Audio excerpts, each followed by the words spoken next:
আজ থেকে প্রায় 2 বছর আগে আমার চ্যানেলে একটা কপিরাইট স্ট্রাইক আসে।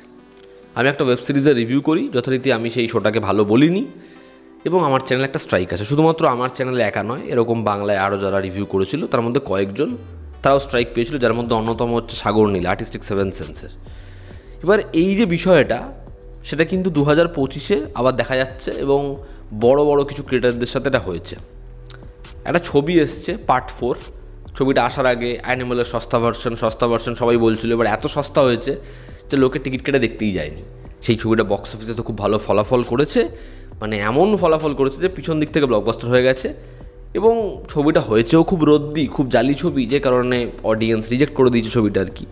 তো সেই ছবিটার যাতে লোকে রিভিউ না করে, সেই কারণে সুরজ কুমারকে আগে স্ট্রাইক দেওয়া হলো, পরবর্তী সময়ে ফিল্ম ইন্ডিয়ানের দীক্ষাকে স্ট্রাইক দেওয়া হলো। এবার সুরজ কুমার সে এই ছবিটার একটা ট্রেলার রিভিউ করেছিল এবং হেভি খিল্লি করেছিল, এই ভিডিওটা দেখেছিলাম। তার সেই ভিডিওটা টেক ডাউন করানো হয়, যে কারণে পরবর্তীতে সে কিন্তু এই ছবিটার রিভিউ করেনি। দীক্ষা যে এই ছবিটার একদম যে ব্যাশ করা রিভিউ দিয়েছে এমন না, বাট সে ভালো রিভিউ দেয়নি, তাও সে কিছু পজিটিভ দিক বলেছিল ছবিটার। তার ভিডিওটাও পরবর্তীতে টেক ডাউন করানো হয়।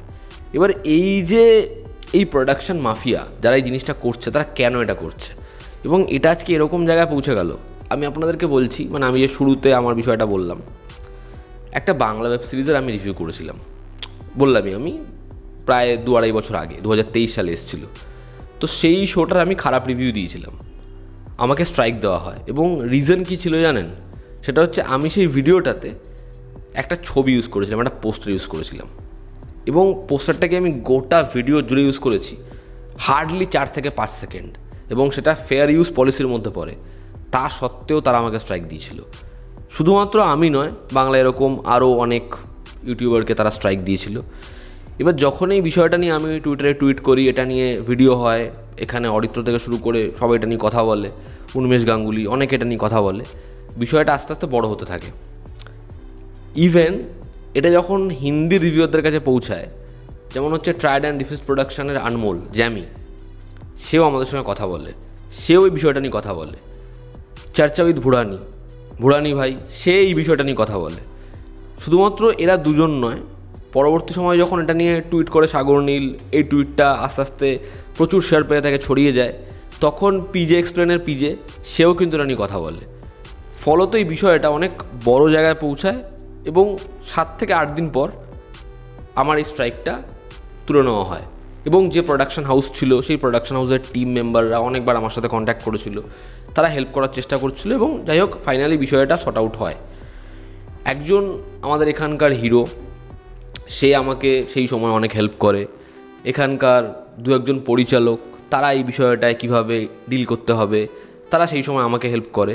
এবং পরবর্তী সময় যখন আমার সাগর নীল এবং আরও 2-1 স্ট্রাইক উঠে যায়, যারা ধরুন খুব ছোট চ্যানেল, মানে ছোটো চ্যানেল আমি এই কারণেই বলছি যে তাদের ধরুন সাবস্ক্রাইবার বেসটা খুব কম রয়েছে, অবাক করা বিষয় হচ্ছে তাদের স্ট্রাইকের দিকে আর কেউ লক্ষ্য রাখে না, যে তাদের স্ট্রাইক তোলা হলো কি হলো না, এটা নিয়ে আর কোনো আলোচনাই হয় না।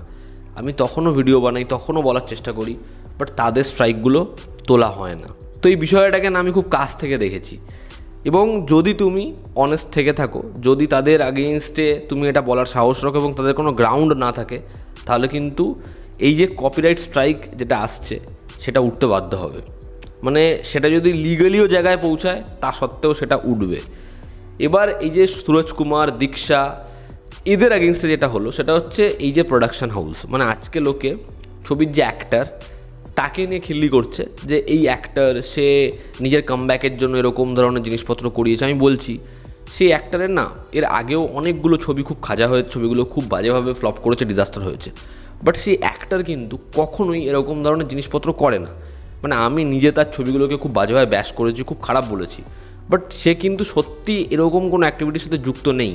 কিন্তু এই যে প্রোডাকশন হাউস, তারা কিন্তু এরকম ধরনের জিনিসপত্র বারবার করেছে, আগেও করেছে। আপনারা যদি খুব ভালো করে লক্ষ্য করে দেখেন, এই ছবিটা যখন এলো, ছবিটা আসার সাথে সাথে প্রত্যেকটা প্রেস মিডিয়া থেকে একটাই কথা বলা হলো, এই ছবিটা এই অ্যাক্টারের কেরিয়ারের বেস্ট ছবি, এই ছবিটা দ্বারা এই অ্যাক্টার কামব্যাক করতে চলেছে, এই ছবিটা দ্বারা এই যে নতুন একজন অ্যাক্ট্রেস সে ফাটিয়ে দিয়েছে, এই ছবিটা অ্যানিমেলের থেকে, এই ছবিটা কিলের থেকে বেটার অ্যাকশন ফিল্ম। এবং কিছু এমন ইউটিউবার, কিছু এমন ইনফ্লুয়েন্সার, তারা প্রত্যেকে এই ছবিটার ভুয়ো প্রশংসা করতে থাকে। ছবিটার অ্যাডভান্স বুকিং কমপ্লিট হওয়ার আগেই এই ছবিটা অ্যাডভান্স বুকিংয়ে ফাইনাল এই নাম্বার এনেছে, এগুলো পর্যন্ত প্রত্যেকটা জায়গায় ছড়িয়ে পড়ে। এবং আপনারা যদি খুব ভালো করে জানেন যে কিছু এমন সিঙ্গারা ক্রিটিক্স রয়েছে যারা কিছু টাকা পেলেই যে কোনো ছবির জন্য মন ভরে একদম যেভাবে ইচ্ছা প্রশংসা করে দেবে। এই ছবিটা ঠিক আসার সাথে সাথেই প্রত্যেক জায়গা থেকে পজিটিভ রিভিউ, এত পজিটিভ রিভিউ, যেই ছবিটা সব থেকে বেশি পজিটিভ সেই ছবিটাও পায় না, বাট এই ছবিটা প্রত্যেক জায়গা থেকে ভালো নাম্বার পেয়ে গেল। দেখো বস, রাস্তা দুটো, কিন্তু ফলাফল একটাই। হয় তোমাকে টাকা নিয়ে ছবিটাকে ভালো বলতে হবে, আর না হলে তোমাকে ভয় ছবিটাকে ভালো বলতে হবে। আমি এই কথাটা কেন বললাম, আপনারা একটা লম্বা সময় অবধি জানেন যে এখানে যে প্রেস মিডিয়া ছিল, যে বড় বড় হাউসগুলো রয়েছে বা যে রিনাউন্ড ডিরেক্টররা ছিল, তাদের ছবিকে কখনো খারাপ বলতোই না। তাদের প্রত্যেকটা ছবি 10-এ 8, 7, মিনিমাম 6.5। এগুলো শুধুমাত্র বাংলায় হয়েছে এমনটা না, প্রত্যেকটা জায়গাতে তাই হয়ে এসেছে। এবং তখন থেকে আসলো একটা কথা, যেই কথাটা এদের প্রত্যেক অঙ্গভঙ্গিতে যেটা পরিষ্কার করে দেয় এদের ভয়টা, সেটা হচ্ছে ইউটিউব রিভিউ এসে সিনেমার যে ব্যবসা সেটাকে কোথাও একটা গিয়ে ধ্বংস করে দিয়েছে। আজকে যদি ধ্বংস করেই থাকে তাহলে পাঠানের মতো ছবি ব্যবসা করেনি, গদারের মতো, গদার 2কে তো ইউটিউবাররা ভালো রিভিউ দিয়েছে, খুব বেশি এমন হয়নি, সেই ছবিটা ব্যবসা করেনি। অ্যানিমেলের মতো ছবি ব্যবসা করেনি, রেকর্ড ব্রেকিং বিজনেস করেনি, জওয়ান রেকর্ড ব্রেকিং বিজনেস করেনি, সাউথের লিও ব্যাপক ব্যবসা করেনি, বিক্রম ব্যাপক ব্যবসা করেনি, ইভেন আমাদের বাংলাতে খাদানের মতো ছবি ব্যবসা করেনি, বহুরূপীর মতো ছবি ব্যবসা করেনি, দ্য একেনের মতো ছবি এবছর ব্যবসা করেনি। কি ইউটিউব রিভিউ শুধুমাত্র ক্ষতি করার দিকগুলোই রয়েছে?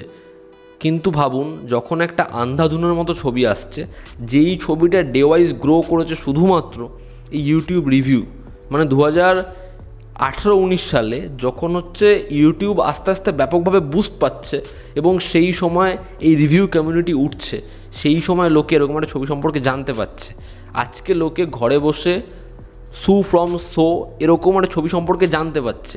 আজকে মিরাইয়ের মতো ছবি, ভার্স লেভেল 2 এর মতো ছবি, বা হচ্ছে লোকার মতো ছবি, এই ছবিগুলো নিয়ে আলোচনা হচ্ছে সব জায়গায়। যে কোনো জায়গায় একটা মালায়ালাম ছবি, একটা বাংলা ছবি, একটা কন্নড় ছবি, একটা তামিল ছবি, একটা তেলেগু ছবি, সেই ছবিগুলো পৌঁছে যাচ্ছে। একটা গুজরাটি ছবি, গেট এরকমভাবে ওপেন হয়ে গেছে।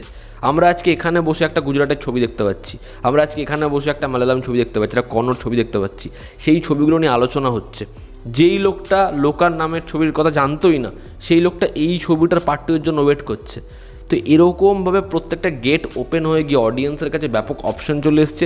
অডিয়েন্স ভালো ছবি নিয়ে চর্চা করতে ভালোবাসছে এবং ইউটিউবে এরকম প্রচুর চ্যানেল, প্রচুর আলোচনার জায়গা খুলে গেছে যেখানে ভালো ছবি নিয়ে কথা হচ্ছে। এবার এই যে ফিল্ম মেকার, এই যে প্রডিউসার, এরা ভালো ছবি বানানোতে বিশ্বাসী নয়, এরা ভালো ছবি বানাতে চায় না। এরা চায় হচ্ছে, এদের বিশ্বাস যেটা সেটা হচ্ছে ব্যবসা, শুধুমাত্র ব্যবসা।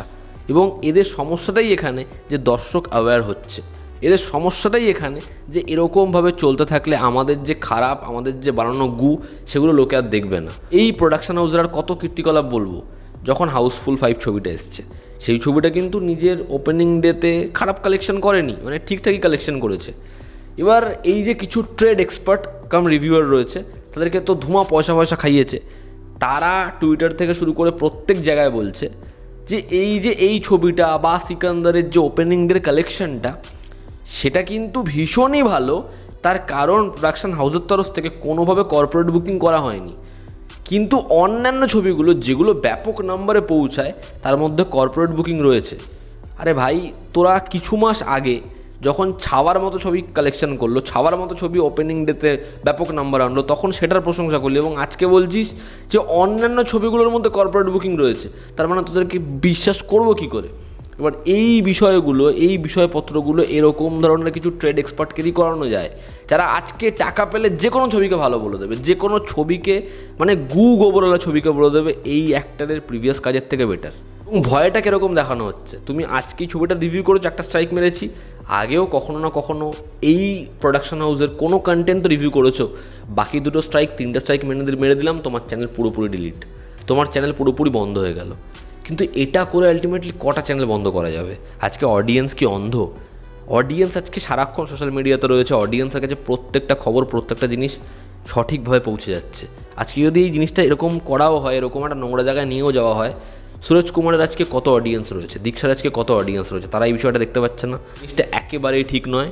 সেটা সাউথের মার্টিন ছবির প্রোডাকশন হাউস করুক বা আমাদের হিন্দি ছবির প্রোডাকশন হাউস, যেই করুক, এই জিনিসটা ঠিক নয়, এই জিনিসটা অন্যায়। এটা আমার সাথেও হয়েছিল, বাট পরবর্তীতে তারা স্ট্রাইক তুলতে বাধ্য হয়।